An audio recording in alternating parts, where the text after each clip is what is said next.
AGT Live 24/7 এই হচ্ছে AGT Live 24/7 This is AGT Live. এটা ভারতবর্ষের মানুষ এবং ভারতবর্ষকে বাঁচানোর নির্বাচন, গণতন্ত্র পুনরুদ্ধারের নির্বাচন, সংবিধান রক্ষার নির্বাচন। সবাই জানেন আপনার আমাদের এটা মূল থিম। এই থিমটা লোক থেকে যে অবস্থা, বর্ডার গোলচক্কর এলাকার মানুষের যে অবস্থান, কথা বলতে পারে না, স্বাধীনভাবে মতামত প্রকাশ করতে পারে না, নির্বাচনী সভা সমিতিতে মিছিল মিটিংয়ে অংশগ্রহণ করতে পারেন না, অন্যায়ের বিরুদ্ধে প্রতিবাদ করতে পারেন না। এটা শুধু বর্ডার গোলচক্করের চিত্র ভাবলে ভুল হবে, এটা সমগ্র ত্রিপুরার চিত্র ভাবলে ভুল হবে। এই একই চিত্র সারা দেশ জুড়ে। এটা তো রমজান মাস, কাল বাদে পড়শি বোধহয় ঈদ। সকলকে আগাম ঈদের শুভেচ্ছা জানাচ্ছি। কিন্তু এটা কোন ভারতবর্ষ যে রমজান মাসে দিল্লির মধ্যে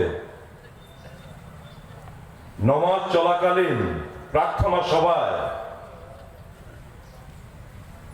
বিজেপির অঙ্গুলে হেলনে পুলিশ গিয়ে সজোরে লাট মারতে আমরা সামাজিক মাধ্যমে দেখেছি, আপনারা দেখেছেন। এই ভারতবর্ষকে তো আমরা চিনি এবং ভারতবর্ষকে আমরা চাই না, দেখিনি কখনো।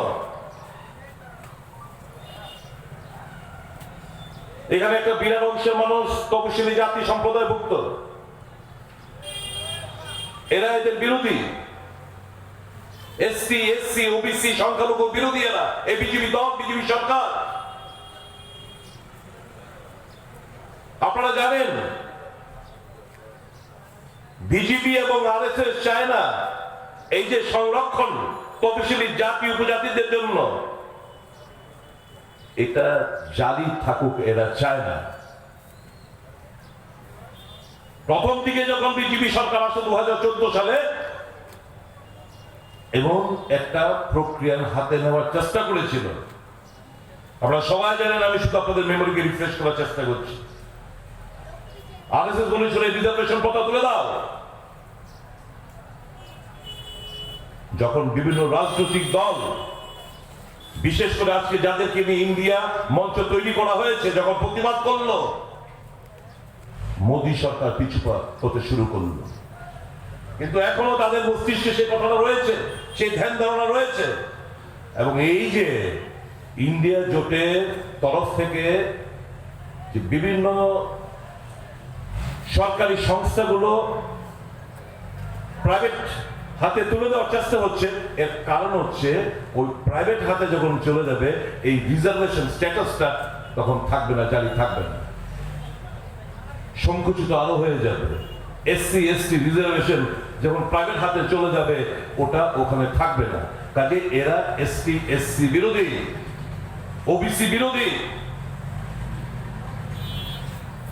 এখানে যারা রয়েছেন, যারা বিজেপি করেন, একটু ভাববেন এই দেশটা কোন দিকে যাচ্ছে, একটু ভাববেন আপনাদের পরবর্তী প্রজন্ম সম্পর্কে। সমস্ত প্রতিশ্রুতি দেওয়া ছিল 2014 সালে, সবগুলো এখন ঠুসাঠাস, একটা পূরণ করতে পারেনি এরা। বেকারত্বের জ্বালায় দেশের বেকাররা ফুসছে, সাধারণ মানুষের নাগালের বাইরে নিত্য প্রয়োজনীয় সামগ্রী। কি ছিল স্লোগান? বহুত হো গয়ে মহঙ্গাই কি মার, আপকি বাত ভাজপা সরকার, এই তো ছিল স্লোগান। যে সমস্ত স্লোগানটা ছিল তখন গ্যাসের সিলিন্ডারের দাম 415 টাকা ছিল, আর এখন কত? প্রায় 1200। যখন এই স্লোগানটা ছিল, দেশের পেট্রোল, যদিও তখন প্রায় কাঁচা তেলের দর প্রায় এক ব্যারেল 139 টাকা ইউএস ডলার ছিল, তখন ছিল 61 থেকে 65 টাকা পেট্রোল, 55 টাকা ডিজেল। আজকে দুটোরই প্রায় 100 যে কোড়াল মারার মতো প্রচেষ্টা নেবেন না। আমরা জানি কাউকে মন থেকে আপনারা এই বিজেপি দলটাকে, এই গোলচক্কর এলাকার লোক ভালোবাসেন না, আমরা জানি, শ্রদ্ধা করেন না, জানি এদের প্রতি কোনো শ্রদ্ধা ভক্তি নেই, আমরা জানি। ভয় পাবেন না, ভয়টাকে জিততে হবে। এই যে 19 এপ্রিল নির্বাচন, সবাই একযোগে বেরিয়ে আপনারা ভোট কেন্দ্রে যাবেন, ভোট প্রদান করবেন। যদি না করেন, যদি ঐক্যবদ্ধ ভাবে মোকাবেলা না করেন, তাহলে কিন্তু আগামী দিন আরো কঠিনতম দিন আসছে। যারা চাইছে ওয়ান নেশন ওয়ান ভোট, একটাই নির্বাচন, তারা চাইছে ওয়ান নেশন ওয়ান রিলিজন, একটাই ধর্ম, তারা চাইছে ওয়ান নেশন ওয়ান ল্যাঙ্গুয়েজ, তারা চাইছে ওয়ান নেশন ওয়ান ইউনিফর্ম, তারা চাইছে one nation one food habit. ভুলবেন না, আগামী দিন কিন্তু খুব কঠিনতম দিন আসবে যদি ভারতীয় জনতা পার্টি পুনরায় সরকার বানাতে যায়। কাজেই এই যে দেশপ্রেমী যে সংগঠনগুলো আছে, দলগুলো রয়েছে, আমরা একটা জায়গায় এসেছি, সেই কারণে মানুষকে বাঁচাতে হবে, দেশটাকে বাঁচাতে হবে। রাজনৈতিক ফায়দা, ক্ষমতা, লোভের জন্য না, এই দেশটাকে রক্ষা করতে হবে। জাহান্নামে যাচ্ছে এই দেশটা, তার ঐতিহ্য, তার সংস্কৃতি, তার কৃষ্টি বিসর্জন দিতে বসেছে এদের পাল্লায়। এই দেশটাকে রক্ষা করার দায়িত্ব এই দলগুলো যেমন নিয়েছে, প্রত্যেকটি নাগরিকের দায়িত্ব এগিয়ে এসে গণতান্ত্রিক পদ্ধতিতে এই সরকারটাকে উৎখাত করা।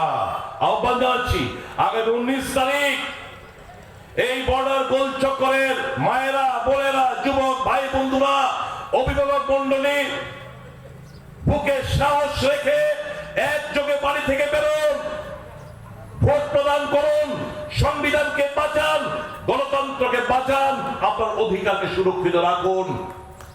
এটাই আহ্বান আজকের এই মঞ্চ থেকে।